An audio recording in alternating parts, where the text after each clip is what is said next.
நாய்கள் பாவம்னா இத்தனை நாள் என்ன என்ன இருந்தீங்கன்னு தான் நான் கேட்குறேன். ஒரு அந்த சின்ன ப்ரொமோலியை ஆத்திரமூட்டும் வகையில் ஒரு பெண்மணி பேசுகிறாங்க. கடிக்கிறது மட்டும் இல்லை, சாலை விபத்துகள் அதிகமாகி காஸ் ஆஃப் ஆக்சிடென்ட் எதனால் அப்படின்னும் போது நாய் குறுக்க வந்துருச்சுன்னு அந்த வழக்குகளும் அந்த மாதிரி அடிபட்டு வரவங்க நிறைய பேர் அந்த விகிதமும் உயர்ந்திருக்குன்ட்டு ஒரு மருத்துவர் வந்து வெளியிட்டிருக்கார், தகவல் சொல்கிறாரு.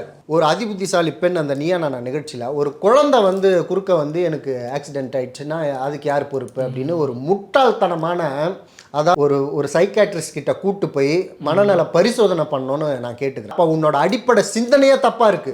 ஒரு குழந்தை குறுக்க வரும், நீ எப்படி பேசுவ? 1,00,000 பேர்ல ஒருத்தன் கொலை பண்ணிட்டான்னா ஒட்டுமொத்த ஆட்களையும் நீங்க சிறையில் வச்சிருவீங்களா அப்படின்ட்டுலாம் பேசுறாங்க. நாய்களையும் மனிதர்களையும் ஒப்பிடாதீங்க. இந்த சமூகத்துல கொலை செய்யறது, கற்பழிக்கிறதுலாம் ரொம்ப காலமா இருந்துகிட்டு இருக்கு.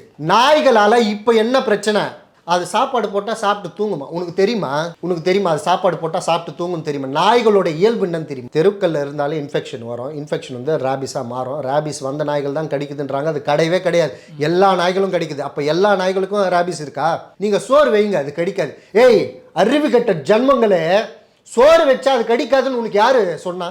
நிறைய பேர் என்னடா முட்டாள்தனமாக பேசிகிட்டு இருக்க. ஃபஸ்ட்டு நான் முட்டாள் கிடையாது. இந்த முட்டாள் கூட்டம் ஒன்று இருக்குல்ல, என் குழந்த மாதிரி, ஏன் எலிகளை ஏன் கரப்பாம்பூச்சி நான் குழந்த மாதிரி வளர்த்துட்டு போகிறேன். அதனால் சமூக பிரச்சனை வர்றதுன்றத கடைசி வரைக்கும் யாருமே எடுத்துக்கல. என்ன பண்ணும் கவர்மெண்ட்டு? போலீஸ்க்கு ஒதுக்குற பட்ஜெட் எல்லாமே கட் பண்ணிட்டு தெருநாய்களுக்கு ஒதுக்கி திருட்டே அப்போ தெருநாய்களை ஃபுல்லாக 100-150 தெருநாய்களை விட்டால் திருட்டு கம்மியாயிடுமா? இதெல்லாம் முட்டாள்தனம் இல்லையா? முட்டாள்தனத்தின் உச்சம் இதெல்லாம். வணக்கம் தினா. விலங்கு நல ஆர்வலர்கள் குறித்து நம்ம ஏற்கனவே ஒரு நேர்காணல் பதிவு பண்ணியிருக்கோம். அதில் இருக்கக்கூடிய நடைமுறை சிக்கல்கள், அதாவது தெருநாய்களால் மக்களுக்கு என்ன மாதிரியான பாதிப்புகள் ஏற்படுது, இவங்க சுலபமாக இப்படி பேசுகிறாங்க, ஆதரிக்கிறாங்க அப்படின்ற பேச்சுக்களை நீங்கள் முன் வச்சுருந்தீங்க. ஆனால் உச்சநீதிமன்றம் அந்த காப்பகம்லாம் வேணான்னு சொல்லி, ஆனால் இன்னொன்று என்ன பண்ணியிருந்தாங்கன்னா, தெருநாய்களுக்கு உணவு வழங்கக்கூடாதுன்ற ஒரு உத்தரவையும் பிறப்பித்திருந்தாங்க. இன்றைக்கி மீண்டும் அந்த விவாதம் என்பது வலுத்து இருக்குது. இன்னும் ஆனால் அது சரியான தீர்வு என்பது நகர்ந்து போல. இன்னும் அந்த விலங்கு நல ஆர்வலர்கள் அதே அவங்களோட ஸ்டாண்டர்டில் தான் இருக்கிறாங்க. இதை நீங்கள் எப்படி பார்க்குறீங்க? என்ன மறுபடியும் நம்ம பதிவு பண்ண போகிறோம்? இல்லை, நீயா நானா பல்வேறு விஷயங்களை, தலைப்புகளை எடுத்து பேசியிருக்கு. பேசுறதுனால நிறைய தெளிவு பெற்று இருக்காங்க மனிதர்கள். இப்போது இந்த எதிர்த்தரப்பில் இருக்கவங்களே வந்து விலங்கு இந்த நாய் பிரியர்களும் அது எதிர்ப்பாளர்கள்னு சொல்லி இந்த தலைப்பை எடுத்ததுக்கே ஒரு வாழ்த்துக்கள் நம்ம சார்பாக கோபி சாருக்கு, நீயா நானா அந்த குழுவுக்கு. ஏன்னா இதை பார்க்கும்போது தான் மக்கள் தெளிவு பெறுவாங்க. ஏன்னா நம்ம உறக்க பேசிகிட்டு இருக்கோம், இதை பற்றி நிறைய பதிவு பண்ணியிருக்கோம், எல்லாம் பண்ணியிருக்கோம். ஒரு கோடிக்கணக்கான மக்களுக்கு ஒரு புரிதல் வரும். அந்த நிகழ்ச்சியோடைய ப்ரொமோ அதை பார்க்கும்போதே எப்படி ஒருத்தங்க வந்து அதை முழுசாக பார்த்தா தான் நம்மளுக்கு தெரியும். ஆனால் அது ஒரு அந்த சின்ன ப்ரொமோலியை ஆத்திரமூட்டும் வகையில் ஒரு பெண்மணி பேசுகிறாங்க. நாய்களால் சாலை விபத்து ஏற்படுது. ஏற்கனவே நம்ம பதிவு பண்ணியிருக்கோம். ஸ்டான்லி மருத்துவமனை மருத்துவர் ஒருத்தர் வந்து நாய்கள் வந்து கடிக்கிறதுனால நாளுக்கு நாள் அதிகமாகிட்டே இருக்காங்க. நாய்க்கடியால் பாதிக்கப்படக்கூடிய பெண்கள், கட் பண்ணிப்போங்க, பெண்கள், குழந்தைகள், முதியவர்கள் மட்டும் இல்லாமல் அதிகமாக குழந்தைகளும் முதியவர்களும் இளைஞர்களும் பாதிக்கப்படுறாங்க. எல்லாருமே இது நாளுக்கு நாள் அதிகமாகிட்டே இருக்குன்னு ஒரு டேட்டாவை தெளிவாக நம்ம வெளியிட்டோம். ஆண்டுக்கு ஆண்டு 2021 பாதிக்கப்படுறாங்க. 22, 23, 24, 25 லட்சக்கணக்கான பேர். அந்த ரேஷியோ வந்து வளர்ந்துக்கிட்டே இருக்குது. தமிழ்நாட்டில் மட்டும் இல்லை, ஆல் ஓவர் இந்தியா. ஓகே, அதனால் இது உச்சநீதிமன்றம் இதில் தலையிட்டு ஒரு அற்புதமான ஒரு தீர்ப்பை இதை கட்டுப்படுத்துறதுக்காக ஒரு சில விஷயங்களை சொல்கிறாங்க. ஆனால் அதிலேருந்து பின்வாங்கி, ஆனால் யாருமே உணவு கொடுக்கக்கூடாது அப்படின்னு சொல்லி இது பண்ணுறாங்க. அதை பற்றி பேசுவோம் இந்த நீயா நானா நிகழ்ச்சியில். நான் அந்த மருத்துவர் ஸ்டான்லியில் அந்த மருத்துவர் நிறைய பேர் பதிவு பண்ணியிருக்காங்க. ஒரு மருத்துவர் சொன்ன விஷயத்த நம்ம பேசியிருக்கோம்.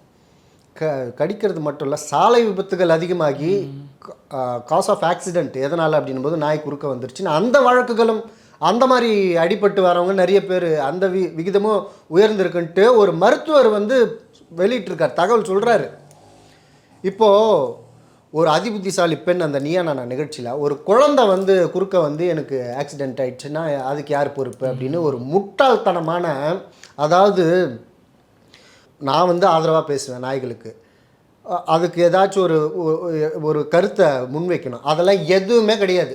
ஆனால் நான் முட்டாள்தனமாக, ஆமாம், ஒருதலை பட்சமாக நான் முட்டாள்தனமாக, நான் முடிச்ச முயலுக்கு 3 கால், நான் முட்டாள் மாதிரி தான் நான் பேசுவேன் அப்படின்னு சொல்லி திடீர் இந்த அந்த அளப்பரிய பிரியம் நாய்கள் மேலே இவங்க வச்சிருக்கிற காதல் வந்து வெளிப்படுத்துகிறாங்க. அதுக்கு யாரை ஒப்பிடு சொல்கிறாங்க? குழந்தை குறுக்க. அதாவது நம்ம கண்ணியமாக பேசணும்னு நினைக்கிறோம். அந்த பெண்மணிக்கு ஒரு குடும்பம் இருக்கும். அந்த பெண்மணியும் அந்த குடும்பத்தையும் கண்ணிய குறைவாக பேசணுன்றது இது கிடையாது. ஆனால் அந்த பெண்மணியை ஒரு சைக்காட்ரிஸ்ட் கிட்ட கூட்டு போய் மனநல பரிசோதனை பண்ணணுன்னு நான் கேட்டுக்கிறேன். ஒரு தெருவில் மெயின் ரோட்லலாம் குழந்தை ஓடி போகிறதில்ல, விபத்தாக எங்கேயோ போகும்போது இது பண்ணுவாங்க. நீ அந்த மாதிரி ஒரு தெருக்கல்ல தான் குழந்தைகள் இந்த மாதிரி குறுக்க வர வாய்ப்பு இருக்குது. அந்த தெருக்கல்ல நீ பொறுமையாக ஓட்டணும் வண்டியை, சரியா? அப்போ உன்னோட அடிப்படை சிந்தனையே தப்பாக இருக்குது. ஒரு குழந்தை குறுக்க வரும், நீ எப்படி பேசுவ? கோபிநாத் சார் இதை வன்மையாக அதிலே கண்டிக்கிற அந்த இதெல்லாம் பார்த்தோம். இருந்தாலும் அது எல்லாரும் அந்த நிகழ்ச்சியை பார்க்கணும். நம்ம ஒன்றும் அந்த நிகழ்ச்சிக்கு ப்ரொமோஷன் பண்ணல. ஆனால் இது முக்கியமான டாபிக். எவ்வளோ ஒருதலை பட்சமாக இந்த நாய் பிரியர்கள் இருக்கிறாங்கன்றதுக்கு இந்த நிகழ்ச்சி ஒரு எடுத்துக்காட்டாக இருக்கும். எதிர்கருத்துக்கள் வலுவாக வைப்பாங்க. இப்போ நம்ம இந்த மெயின் சப்ஜெக்ட்டுக்கு இஷ்யூக்கு வந்துடுவோம். இவங்க வந்து நாய் பிரியர்கள்ன்றாங்கல்ல, இத்தனை வருஷம் சமூகத்தில் எவ்வளவோ ஒரு பிரச்சனை. அவங்க சொல்கிற காரணம்லாம் என்ன தெரியுமா?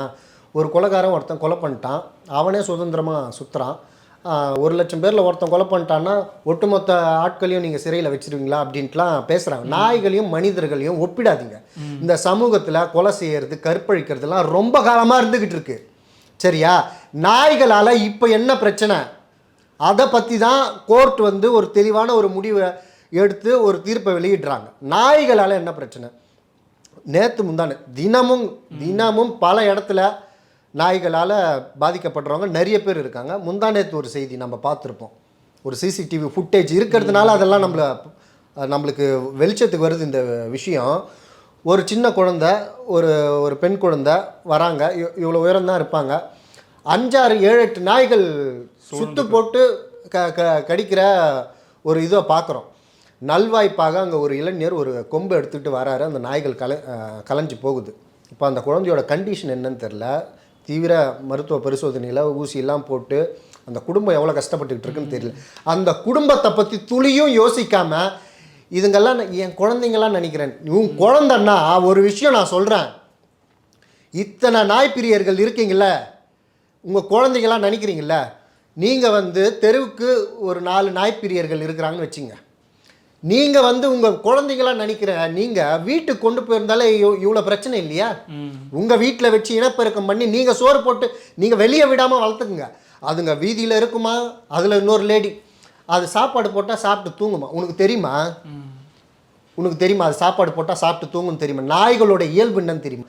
அதாவது நம்ம மறுபடியும் பதிவு பண்ணுற இந்த விஷயத்தை ஏற்கனவே பேசியிருக்கோம். நாய்களை கூட திருத்திடலாம். எது? இந்த தெரு நாய்களை. இந்த நாய் பிரியர் என்ற வேஷத்தில் நம்மளும் பிரபலம் அடையணும், பிரபலத்துக்காக மட்டும்தான் இந்த நாய் பிரியர்கள். அப்படியே ஆத்மார்த்தமாக நாய்கள் பாவம்னா இத்தனை நாள் என்ன இருந்தீங்கன்னு தான் நான் கேட்குறேன். எவ்வளவோ பாதிப்பு, சோறு அங்கங்கே சோறு போடுறாங்க, ஓகேவா? ஸோ இவங்களுக்கு என்னென்னா, நான் வந்து ஒரு தெருநாய்களுக்கு நான் போய் சோறு போட்டேன், அதில் இவங்களுக்கு ஒரு திருப்தி. ஆனால் அதனால் இங்கே ஏற்படக்கூடிய பாதிப்பை பற்றி இவங்களுக்கு கவலை இல்லை. இவங்களுக்கு வந்து இவங்க சாட்டிஸ்ஃபை ஆகணும். தெருநாய்கள் வந்து சாப்பிட்டு தெருவில் இனப்பெருக்கம் பண்ணிட்டு போயிட்டார். கேட்டால் கவர்மெண்ட் மேலே பழிய போடுறது. ஏற்கனவே இங்கே ஏகப்பட்ட பிரச்சனை. நானும் சொன்னேன் கடந்த முறை பதிவு பண்ணும்போது, அந்த ஆன்டி ரேபிஸ் அந்த தடுப்பூசிக்கே $150 மில்லியன் இந்தியா வந்து செலவு பண்ணுது. அதுவும் இல்லாமல் நிறைய இந்த நாய்களை கருத்தடை பண்ணுறதுக்கு இதுக்கு பட்ஜெட். அதில் முறைகேடுன்றதெல்லாம் அப்பாற்பட்ட விஷயம். எல்லா விஷயத்துலையும் முறைகேடு நடக்குது. ஆனால் கவர்மெண்ட்டுக்கு இருக்கிற சிக்கலில் மேலும் சிக்கல் கொடுக்கறது இந்த நாய் பிரியர்கள், இந்த சோறு வைக்கிற ஆட்கள். இங்கே உன்னிப்பாக பார்க்கணும். நீங்கள் வந்து அவ்வளோ விருப்பப்பட்டால் நீங்கள் எல்லாருமே ஒரு எப்படி சொல்கிறது, நீங்களே ஒரு ஷெல்டரோ, நீங்களே ஒரு ப்ளே கிரவுண்டோ, நீங்களே கவர்மெண்ட் பண்ணலல்ல. நீங்கள் ரோட்டில் நான் சோறு போடுவேன், ரோட்டில் அது சாப்பிட்டு அது இனப்பெருக்கம் பண்ணிட்டு அதுக்கு கொஞ்ச நாளில் தெருக்கல்ல இருந்தாலே இன்ஃபெக்ஷன் வரும். இன்ஃபெக்ஷன் வந்து ரேபிஸாக மாறும். ரேபிஸ் வந்த நாய்கள் தான் கடிக்குதுன்றாங்க. அது கிடையவே கிடையாது. எல்லா நாய்களும் கடிக்குது. அப்போ எல்லா நாய்களுக்கும் ரேபிஸ் இருக்கா? அப்போது நீங்கள் வந்து தன்னார்வலர்கள் அவ்வளோ பிரியர்கள்னா நீங்கள் அதுக்கு ஒரு தனியாக ஒரு வாழ்வாதாரத்தை ஏற்படுத்தி அதுங்க சுதந்திரமாக விளையாடுற மாதிரி இது பண்ணுங்க. ஏன் அது தெருக்கல்ல எப்படி அது- இருக்கணும்ன்ட்டு நீங்கள் தெருக்கல்ல தான் நாய்கள் இருக்கும், இனப்பெருக்கம் பண்ணோம், எல்லாரையும் கடிக்கும். நீங்கள் சோறு போடுங்க உங்களை கடிக்காது அப்படின்னு சொல்கிறதுக்கு நீ யார்? நான் கேட்குறேன், நாய் கடிக்குதுன்னு ஒருத்தங்க ஒரு வாதத்தை வைக்கிறாங்க, இவ்வளோ பேர் பாதிக்கப்பட்டிருக்காங்கன்னு. நீங்கள் சோறு வைங்க அது கடிக்காது. ஏய் அறிவு கெட்ட ஜன்மங்களே, சோறு வச்சா அது கடிக்காதுன்னு உனக்கு யார் சொன்னா? நான் இங்கே ஒருமையில் பேசக்கூடாதுன்னு பார்க்குறேன், இல்லை அவங்க கடுமையான வார்த்தைகளை விடக்கூடாதுன்னு கவனமாக பார்க்குறேன் நான். இல்லை அவர்களும் நாய்களோட பழகுறாங்க, இது பண்ணுறாங்க. நம்ம அந்த மாதிரி போனது இல்லையே, அதனால அந்த வாதத்தை முன்வைக்கிறாங்க. அதை நம்ம அப்படி பார்க்கலாம்ல. இல்லை இங்கே இப்போ எனக்கு ஒரு விஷயம் இல்லை பிடிக்கும். அவங்க நாய் ஆர்வலர்களா? இல்லை எனக்கு ஒரு விஷயம் பிடிக்கும், அது வந்து இந்த சமூகத்துக்கு பிரச்சனையாக வருது. சரியா, நான் வந்து கரப்பாம்பூச்சிகளை இனப்பெருக்கம் பண்ணோன்னு நினைக்கிறேன். எனக்கு என்னன்னு தெரில, பூச்சிகள் மேலே அளப்பரிய ஒரு பிரியம். அதனால் கரப்பாம்பூச்சி இனப்பெருக்கத்தை நான் அங்கங்கே பண்ணிகிட்டே போகிறேன். தெருக்கள் வழி ஒவ்வொரு தெருவுக்காக நான் பண்ணுறேன். என்னை பார்த்துட்டு இன்னொரு 100 பேர் வந்து பாவம்ப்பா கரப்பாம்பூச்சி, ரொம்ப பாவம் கரப்பாம்பூச்சிலாம், ஏலியன்லாம் சொல்லுவாங்க கரப்பாம்பூச்சியை. அந்த மாதிரி படங்கள்லாம் கூட வந்திருக்கு, நிறைய கரப்பாம்பூச்சிகளாம் மையமாக வச்சு. அதனால் நான் கரப்பாம்பூச்சிகளுக்கு சோறு போடுறேன். அதுங்க இனப்பெருக்கம் பண்ணுறதுக்கு ஏதோ ஒரு விஷயத்தை நான் பண்ணுறேன். என்னை பார்த்து ஒரு 100 பேர் 1000 பேர் பண்ணுறாங்க. இப்போ யோசிச்சு பாருங்கள், கரப்பாம்பூச்சியோட பிரச்சனை என்ன? அது வந்து கிச்சனுக்குள்ளே போயிட்டு சாப்பாடு, அதனால் வரக்கூடிய இன்ஃபெக்ஷன், அதனால் வரக்கூடிய வியாதிகள். ஆனால் வந்து எல்லாருமே இதை எதிர்க்கிறாங்க, கோர்ட்டும் இதுக்கு ஒரு முடிவு கட்டுது. ஆனால் நான் வந்து கண்மூடித்தனமாக எனக்கு கரப்பாம்பூச்சியை பிடிக்குங்க, இல்லைனா எலிகளை வச்சுப்போம். எலிகளை வந்து லட்சக்கணக்கில் கோடிக்கணக்கில் இனப்பெருக்கம் பண்ணிடும். அதை இது பண்ணால் எலிகளால் வரக்கூடிய பிரச்சனை எல்லாத்தையும் நாசமாக்கிடும். ஒரு பாடப்புத்தகம் கரப்பாம்பூச்சியும் தான் எலிகளை தான். அதாவது ஒரு உதாரணத்துக்கு நான் சொல்கிறேன், எனக்கு இது பிடிக்குது, ஒரு குரூப் ஆஃப் செட் ஆஃப் பீப்புளுக்கு இது எல்லாமே பிடிக்குது, நாங்கள் வந்து இது பண்ணுறோம். நான் இப்போ கண்மூடித்தனமாக எதிர்க்கிறேன். அதுங்கெல்லாம் உங்களுக்கெல்லாம் அறிவே இல்லையா? அதுங்களுக்கு சோறு போடுங்க, அதுங்க அமைதியாக இருக்கும், அதுங்க பாட்டுக்கு அது வேலையை செஞ்சுட்டு இருக்கோம். கரப்பாம்பூச்சியோட வேலை, எலியோட வேலை என்னது? எல்லா பொருளையும் நாசமாக்கி இன்ஃபெக்ஷன் அதிகமாக்கி நம்மளுடைய வாழ்க்கை, நம்ம வீட்டில் இருக்கக்கூடிய எல்லா பொருட்களையும் நாசமாக்கி நமக்கும் உடல் உபாதைகள் கொடுத்து எல்லாத்தையும் இது பண்ணக்கூடிய ஒரு இது கரப்பாம்பூச்சிகளும் எலிகளும். சரியா, இதை நான் வந்து ஆதரிப்பேன், ஊக்குவிப்பேன். அப்படின்னும் போது ஒரு சமூக எதிர்ப்பு வருது. எல்லாரும் என்ன பண்ணுவாங்க, டே முட்டாள், உன்னால் ஏகப்பட்ட பேருக்கு பிரச்சனைடா அப்படின்னு சொல்லி கடுமையான ஒரு சட்டங்கள் போட்டு இந்த மாதிரி ஊக்குவிச்சு சமூகத்துக்கு இவ்வளோ பெரிய பிரச்சனையை கொடுத்துருக்காங்க, இவனை சிறையில் போடுங்க அப்படின்னு என்னை சிறையில் அடைப்பாங்க. அதே தான் இந்த நாய்களுக்கும். இந்த நாய்களால் லட்சக்கணக்கான பேர் வருஷம் இதை இப்படியே விட்டால் ஒரு வருஷத்துக்கு 10 லட்சம் பேர், அடுத்த வருஷம் 20 லட்சம் பேர் ஆவாங்க. ஓகேவா? நாய்க்கடியால் உயிரிழக்கும் அந்த ஒரு பட்டியலும் பெருசாகிட்டே இருக்குது. 45 பேர் 50 பேர் 100 பேர்னு போயிட்டே இருக்கும். வருஷத்துக்கு 100 பேர் சாவான். எதனால்? நாய்க்கடியால். நாய்கள் குறுக்க வரும். ஓகேவா? ஆனால் இவங்க என்ன சொல்கிறாங்க, நீங்கள் சோறு போட்டால் அது பாட்டுக்கு தூங்கிடும். அப்போது நானும் கரப்பாம்பூச்சிக்கும் எலிக்கும் சோறு போடுறேன். நிறைய பேர் என்னடா முட்டாள்தனமாக பேசிகிட்டு இருக்கேன். ஃபஸ்ட்டு நான் முட்டாள் கிடையாது, இந்த முட்டாள் கூட்டம் ஒன்று இருக்குல்ல, என் குழந்த மாதிரி, ஏன் எலிகளை ஏன் கரப்பாம்பூச்சியை நான் குழந்த மாதிரி வளர்த்துக்கிட்டு போகிறேன். அதனால் சமூக பிரச்சனை வர்றதுன்றத கடைசி வரைக்கும் யாருமே ஏற்றுக்கல. அதுங்களுக்கு வந்து குடிக்க தண்ணி இல்லை, இதே தான் அவங்க பேசுகிறாங்க. அப்போ ஒரு பக்கம் தான் பார்க்குறாங்கன்னு நம்ம எடுத்துக்க முடியும். ஆமாம், முட்டாள்தனமாக. நான் என்ன சொல்கிறேன், அவ்வளோ அக்கறை இருக்கிற ஆட்கள் நீங்கள் இத்தனை வருஷம் எங்கே போனீங்க? மக்கள் பிரச்சனைக்கு யாருமே வந்ததில்லை. இல்லை, மக்கள் பிரச்சனைக்கு குரல் கொடுக்க ஆட்கள் இருக்கிறாங்க, இங்கே ஆட்கள் இல்லை, அதனால நாங்கள் இருக்கோம். அதை விட மக்கள் பிரச்சனையை விட உனக்கு நாய் பிரச்சனை பெருசாக இருக்கே. நாயால் பாதிக்கப்படுற மக்கள், அதாவது நாய்கள் வந்து வேணுன்ட்டே கடிக்கிறது இல்லையா, அது வந்து அக்யூஸ் பண்ணக்கூடாதான். ஆனால் இங்கே பாதிக்கப்பட்டவங்க வந்து நாய் கடிச்சிச்சுன்னா அவங்களோட மனநிலை, இப்போ இந்த வீட்டில் சொல்கிறாங்கல்ல, நாய் கடித்தா நான் வந்து எங்களையும் கடிச்சதுன்னா நாங்கள் அந்த மாதிரிலாம் எதுவும் நினைக்க மாட்டோம், அதுக்கு ஒன்றுமே தெரியாது. 4 வாட்டி கடிபட்டால் இந்த நாதாரிங்க கண்டிப்பாக அந்த திருநாய்களை கண்டிப்பாக சப்போர்ட் பண்ணவே மாட்டாங்க. இங்கே ஒரு பாரபட்சம் இருக்குது வீட்டில் வளர்க்குற நாய்க்கும் திருநாய்க்கும். இவங்க திருநாய்களை வந்து குழந்தையா இது பண்ணுறேன் அப்படின்றாங்கள. வீட்டில் வளர்க்குற நாய் நம்ம ஏற்கனவே பதிவு பண்ணதான் மறுபடியும் பதிவு பண்ணுறோம். அவ்வளோ பராமரித்து ஊசி எல்லாமே போட்டு அதை குளிப்பாட்டி, நாய்களுக்கு குளிப்பாட்டவே தேவையில்லை, அதுக்கு குளிப்பாட்டி நீ லட்சக்கணக்கில் அது பண்ணுறாங்களா, வீட்டோட பண்ணிக்கிறாங்க. அதுலேயும் அந்த மாதிரி வீட்டில் வளர்க்குற நாய்களாலேயே எத்தனையோ பேர் கடிபட்டு உயிரெலாம் பறி போயிருக்கு. சரியா? நாய் வீட்டில் வளர்க்குற நாய்களை பராமரிக்கிற மாதிரி ரோட்ல இருக்கக்கூடிய நாய்களை யாரும் பார்க்க மாட்டாங்களே, அதுக்கு தான் நாங்கள் அது வரோம். நீங்க உங்க வீட்டில் எடுத்துட்டு போய் பாருங்க, அது ரோட்ல இருந்து நைட்ல எல்லாரையுமே கிடைக்கும். அது கடிச்சு கொதறோம். ஒரு ஒரு லேடி பதிவு பண்ணுறாங்க, திருட்டு அதிகமாகிடுமா தெருநாய்கள் இல்லைன்னா. ஓகேவா? அதனால் இனிமேல் என்ன பண்ணும் கவர்மெண்ட்டு, போலீஸ்க்கு ஒதுக்குற பட்ஜெட் எல்லாமே கட் பண்ணிட்டு தெருநாய்களுக்கு ஒதுக்கி திருட்டே அப்போ தெருநாய்களை ஃபுல்லாக 100-150 தெருநாய்களை விட்டால் திருட்டு கம்மியாயிடுமா? இதெல்லாம் முட்டாள்தனம் இல்லையா? முட்டாள்தனத்தின் உச்சம். இதெல்லாம் பாதிக்கப்படாத ஒரு சிறு குழு தான் இது வந்து தெருநாய்களின் ஆர்வலர்கள், அக்கறை உள்ளவர்கள் அப்படின்னு பேசுகிறாங்க. இவங்க யாருமே இந்த தெருநாய்க்களால் பாதிக்கப்படல. கோர்ட்டு சொல்லியிருக்கு சாப்பாடு வைக்கக்கூடாது. நான் வருஷக்கணக்காக வைக்கிறேன், இதில் என்ன பெருமை உனக்கு? நாய்களுக்கு வைக்கிற சரி, அது பசியாக இருக்குது, அது வாயில்லாத ஜீவன், அதுக்கு எங்கேயுமே நீ பார்த்தியா? சோறு இல்லாமல் எத்தனை நாய்கள் செத்து போச்சு நீ பார்த்த? அது எப்படியோ அது சர்வைவல் ஆஃப் ஃபிட்டஸ்டில் அது சர்வே பண்ணுது. கவர்மெண்ட்டு இந்த இனப்பெருக்கத்தை கட்டுப்படுத்தணும். ஓகேவா? அதை கவர்மெண்ட்டு செய்ய தவறுது. அதுவே ஒரு தப்புன்ட்டு நம்ம கண்டிச்சுட்டு இருக்கோம். இது நாளுக்கு நாள் இவங்க சோறு போடுறதுனால என்ன ஆகுது, அது இன்னும் வீரியமாக அது இனப்பெருக்கம் பண்ணுது. இனப்பெருக்கம் பண்ணி இங்கே ஏகப்பட்ட மக்கள் இப்போ வரைக்கும், இப்போ நம்ம சொல்லிகிட்டு இருக்கோம் நைட்டில் என்னால் எந்த ஏரியா, நான் ஒரு 4-5 ஏரியா மாறிட்டேன் வீடு, எந்த ஏரியாவுக்கு போனாலும் நம்மளால் ஒரு இதுவாக போக முடியாது, பயந்துக்கிட்டே தான் போகணும். ஒரு குழந்தைய இரவில் தவிர்க்க முடியாத சூழலில் நம்ம இருசக்கர வாகனத்தில் குழந்தைய ஏற்றிக்கிட்டு போகிறோம். குழந்தைய வண்டியில் வச்சுக்கிட்டு எப்படி சொல்கிறது, அந்த வீட்டு வாசலுக்கு மேலே ஏறுற வரைக்கும் பயமாக இருக்குது. ஏன்னா அதுங்க எகிரி கவ்விலாம் பிடிச்சி என்னென்னமோ பண்ணுதுங்க. அதுவும் கும்பலாக சூழ்ந்துட்டா நம்மளால் ஒன்றுமே பண்ண முடியாது. ஆனால் நம்ம பாதிக்கப்பட்ட இடத்துலேருந்து பேசிகிட்டு இருக்கோம். நம்ம வலியை கொஞ்சம் கூட புரிஞ்சிக்காமல், சிறு அளவும் புரிஞ்சிக்காமல், நான் வந்து முற்போக்காக பேசுகிறேன், புத்திசாலித்தனமாக பேசுகிறேன், மனிதாபிமான அடிப்படையில் பேசுகிறேன்னு சொல்லி கம்ப்ளீட்டாக முட்டாள்தனமாக ஒரு எப்படி சொல்கிறது, ஒரு பிரபலயத்துக்காக முட்டாள்தனமான ஒரு விஷயத்தை ஆதரிச்சுட்டு இதுதான் நியாயம். ஃபஸ்ட்டு நாய்கள், ஸ்ட்ரேடாக்ஸ் அது தெருவில் வாழணும்னு சொல்கிறதுக்கு நீ யார்? நீ விலங்கு நல ஆர்வலர்கள் அப்படின்னு நாய்ப்பிரியர். நீ உங்கள் வீட்டில் வச்சு நான் சோறு போட்டு வளர்ப்பேன்னு சொல்லு. ரோட்டில் வந்து உங்களை கடிக்கிறதுலாம் எனக்கு பிரச்சனை கிடையாது, நீங்கள் எக்கோட கெட்டு சாவுங்க, ஆனால் நாங்கள் சோறு போடுவோம், நாங்கள் இதுக்காக போராடுவோம். அங்கே ஒரு கற்பழிப்பு நடந்தால் அதுக்கெல்லாம் வரமாட்டோம். ஓகேவா? அதாவது பன்னி மூளை தான் மங்கி போன மூளைன்னுவாங்க, அப்படியே மாட்டு மூளைன்னுவாங்க. அதை விட கீழ்த்தரமான மூளைகள் கொண்டவங்க தான் இவங்க அப்படின்ட்டு நான் சொல்கிறேன்.